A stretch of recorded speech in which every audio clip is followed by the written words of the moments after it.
싶은 말씀. 출애굽기 28장 1절부터 14절입니다. 1절 한 절 읽겠습니다. 너는 이스라엘 자손 중 내 형 아론과 그의 아들들 곧 아론과 아론의 아들들 나답과 아비후와 엘르아살과 이다마를 그와 함께 내게로 나오게 하여 나를 섬기는 제사장 직분을 행하게 하되. 출애굽기 27장에서는 놋제단을 만드는 방법, 그리고 성막을 중심으로 울타리를 만들어 뜰을 만들고, 마지막에는 성막 안 등장 때에 항상 불을 켜두어야 함을 대대로 지켜야 할 규례라고 강조하셨습니다. 그 거룩한 임무를 맡은 자들이 바로 제사장들입니다. 그동안 성막 설계를 살펴보면 다음과 같이 제사장들의 일을 4가지로 나눌 수 있습니다. 첫 번째는 진설병을 만들고 매주 교체하는 임무가 있습니다. 그리고 두 번째는 놋제단에서 제사를 드려야 하는 역할입니다. 그리고 세 번째는 성막을 이동할 때마다 성막을 헐고 메고 세우는 역할을 해야 합니다. 그리고 네 번째는 등잔 때에 불이 항상 켜져 있을 수 있도록 밤낮으로 순번을 통해 지키게 하십니다. 성막은 백성들이 편안하게 들어와 각자가 제사를 드리는 셀프 서비스가 아니었습니다. 일하는 사람들이 있어야 하는 곳입니다. 그들을 제사장들이라 부릅니다. 이스라엘 나라에는 중요한 3가지 직분이 있습니다. 첫 번째는 하나님의 말씀을 전하는 선지자, 두 번째는 속죄하기 위해 하나님 앞에 나아가는 제사장, 그리고 마지막 3번째는 하나님의 권위로 나라를 다스리는 왕입니다. 오늘 본문은 제사장의 직분이 얼마나 거룩한 일인지를 제사장이 입을 옷을 통해 드러내십니다. 그리고 그 옷은 신약으로 넘어와 갈라디아서 3장 27절에 누구든지 그리스도와 합하기를 위하여 침례를 받은 자는 그리스도로 옷을 입느니라 라고 말씀을 하시며 그리스도의 옷을 강조하십니다. 그럼 오늘 본문 제사장의 옷을 통해 우리가 입어야 할 그리스도의 옷은 무엇인지를 함께 살펴보겠습니다. 오늘 본문은 크게 두 부분으로 나눌 수 있습니다. 첫 번째는 하나님께서 제사장들을 부르십니다. 그리고 두 번째는 제사장들이 입을 옷에 대해 설명하시는데 특별히 대제사장이 입을 옷을 설명합니다. 우선 먼저 첫 번째 부분은 1절과 2절입니다. 하나님이 모세에게 명령하십니다. 아론, 즉 모세의 형과 그의 아들들 나답, 아비후, 엘르아살, 아다마를 불러 그들을 제사장으로 세우십니다. 그리고 2절에 보시면 특별히 아론은 제사장의 리더로서 거룩한 옷을 지어 영화롭게 그리고 아름답게 하십니다. 우리는 여기서 2가지 교훈을 배울 수 있습니다. 첫 번째 교훈은요, 제사장의 직분은 하나님의 부르심에서 시작하고 있음을 말하고 있습니다. 어느 누구도 육신적인 생각으로 스스로의 직분을 주장하지 못합니다. 그리고 신약으로 넘어와서도 성령님의 시대에서도 동일합니다. 하나님의 부르심이 반드시 있어야 합니다. 하지만 여러분들 기억하시길 바랍니다. 하나님은 베드로전서에 보시게 되면 모든 사람들을 만인 제사장으로 부르셨습니다. 단 신약에 다른 것이 하나가 있습니다.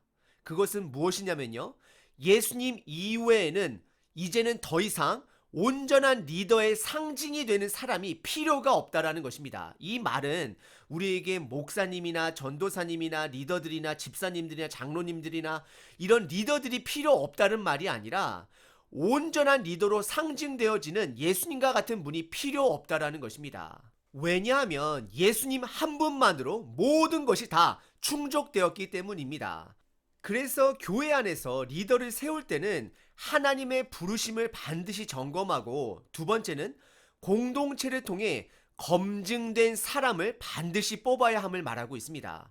디모데전서 3장에 보시면 감독과 집사의 직분을 조건들을 말하고 있습니다. 이것은 예수님 이후로는 더 이상 상징적인 온전한 리더가 필요 없다는 것을 말하고 있습니다. 여러분들, 하나님의 부르심이 있는데 자격이 되지 않으면 그 사람은 리더가 되지 못하는 것입니다. 이제는 소명과 하나님의 퀄리피케이션, 조건이 함께 맞아야지만이 리더가 될 수 있다는 것입니다. 그리고 두 번째 교훈은 아론은 제사장들의 리더로서 특별한 옷을 하나님께서 만들어 입히게 하십니다.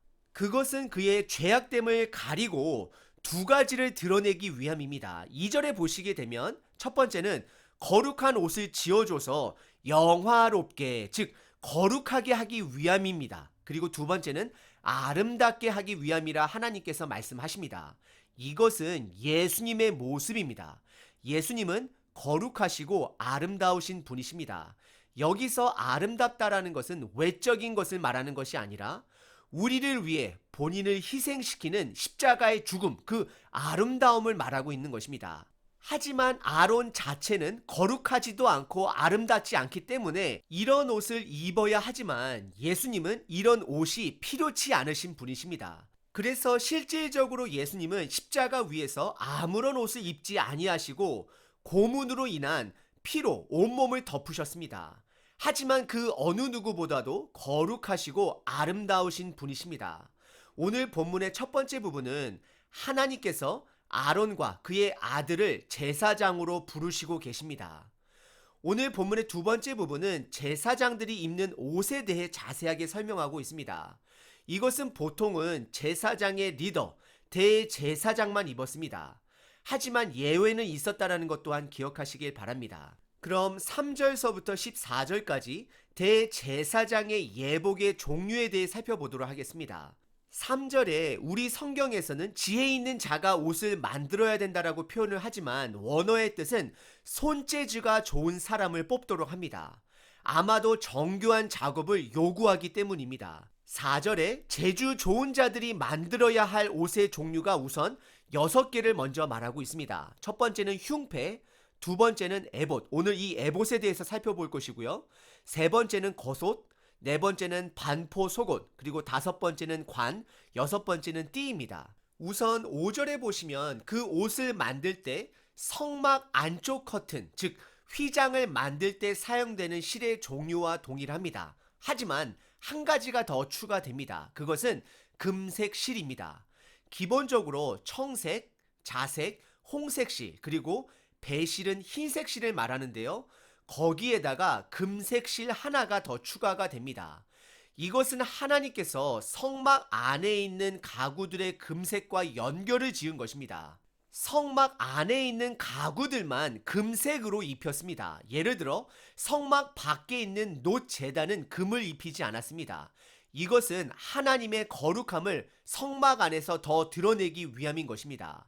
그리고 6절서부터 13절까지 에봇과 에봇에 사용된 태와 끈을 만들게 하십니다. 에봇은 지금 현대 시대의 앞치마 모양을 상상하시면 됩니다. 그리고 그 에봇의 각 어깨에는 호마노라는 보석을 각각 하나씩 달게 합니다. 호마노라고 하는 보석은 고대로부터 잘 알려진 귀한 보석입니다. 보통은 붉은 색깔을 띠는 돌이라고 생각하시면 됩니다. 이 보석 위에 10절에 보시면 각각 그들의 나이대로, 즉 출생 순서대로 12지파의 이름을 6개 지파씩 나누어 적히게 합니다. 그리고 호마노 보석에는 금태를 두르게 하시고 그것을 에봇에, 그 앞치마 같은 그 어깨에 붙이게 합니다. 옷에 무거운 보석을 다는 것은 쉬운 작업이 아닙니다. 그리고 11절에 그들의 지파들이 적힌 그 호마노 보석을 기념하는 보석으로 삼게 하십니다. 무엇을 기념으로 삼으실까요? 그것은 이 옷을 입은 자는 이스라엘 12지파를 대표하는 자임을 기념하는 것입니다. 백성들을 대표하는 자다라는 것을 기념하는 것입니다.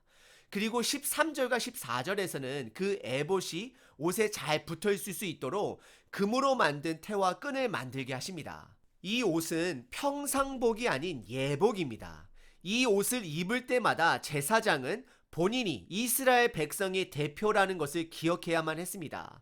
그의 어깨에는 12지파의 이름이 있었습니다. 하지만 안타까운 것은 실질적으로 제사장들은 거룩한 자들이 아니라 죄악된 자들이라는 것입니다. 앞으로 며칠 후에 함께 살펴볼 텐데요. 아론의 죄가 드러납니다. 그는 금송아지 우상을 만들었습니다. 그리고 그의 아들들 나답과 아비후는 제단에서 사용하지 말아야 할 불, 즉 자기들이 그냥 원하는 대로 그냥 하나님의 말씀을 듣지 않고 원하는 잘못된 불을 사용하다가 죽임을 당합니다. 이들이 비록 에봇을 입을지라도 이들은 거룩한 자들이 아닙니다. 이들은 완전하지도 영구적이지도 않습니다. 그래서 오히려 이들의 죄악을 덮기 위해 속죄 제사를 통해 그리고 의복을 통해 이들의 죄를 임시로 덮는 것입니다.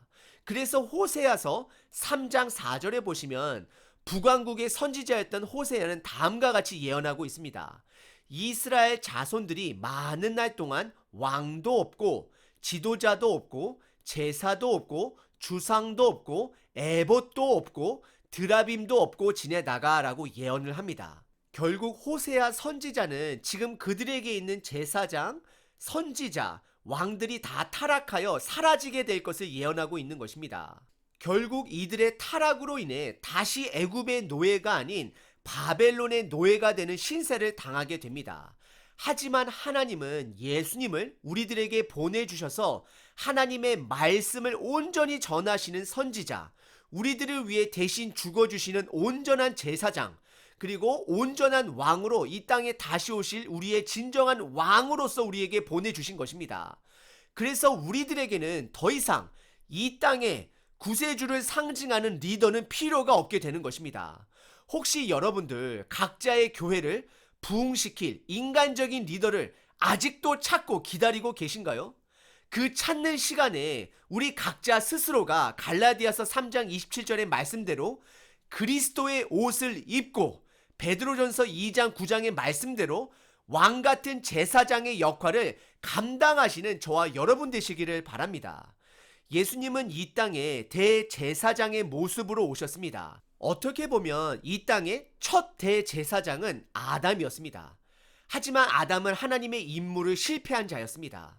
하지만 예수님은 하나님 아버지께서 두 번째 보내주신 아담으로서 이 땅에 대제사장, 온전한 제사장의 모습으로 오셨습니다. 예수님은 아브라함이나 모세나 다윗처럼 실패한 리더가 아닙니다. 그리고 예수님 당시 성전에 있었던 대제사장은 이스라엘 백성을 대표하는 자로서 성소에 들어가 향을 올렸습니다. 하지만 예수님은 이 땅에 오셔서 받을 필요가 없는 침례를, 세례를 받으시며 하나님 아버지로부터 공식적인 대제사장의 임무를 받으셨습니다. 다시 한번 말씀드리면 예수님이 받으신 침례식은 하나님 아버지께서 예수님에게 대제사장의 임무를 주시는 예식이었습니다. 하나님께서는 침례를 받으시는 예수님을 향해 세 가지를 선포하십니다. 첫 번째, 내 아들이다. 두 번째, 내가 사랑하는 자다. 세 번째, 내가 너를 기뻐한다 였습니다. 이 말씀은 구약 언약의 성취였습니다. 시편 2편 7절에 보시면 다윗을 통해 선포하는 말씀이 넌 내 아들이다 라고 말하고 있습니다. 그리고 두 번째는요, 창세기 22장 2절에 보시면 하나님은 아브라함에게 너가 사랑하는 이삭을 데리고 번제를 드리라 말씀하십니다. 여기서 너가 사랑하는 하나님 아버지께서 사랑하시는 예수님을 말씀하고 있는 것입니다.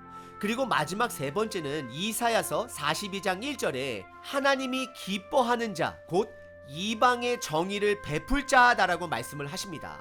결국 예수님의 침례식은 하나님이 우리에게 보내주신 절대적 대제사장임을 선포하는 예식이 되는 것입니다. 그래서 예수님은 그 침례식 이후 대제사장의 역할을 실질적으로 감당하시게 됩니다. 사람들의 죄를 용서해 주시고요, 사람들의 상처를 싸매어 주십니다. 사실 이런 일들은 그 당시 제사장들의 역할이었습니다. 하지만 제사장들은 타락했고 성전도 타락했습니다.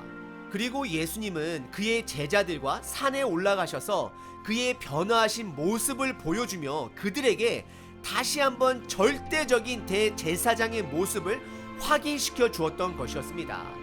그리고 그 사건 이후 예수님께서는 본인이 대제사장이자 희생양이 되기 위해 예루살렘에 들어가셔서 먼저 성전을 청소하십니다. 이런 예수님의 권위에 사람들은 놀라 당신이 누구냐라고 묻게 됩니다.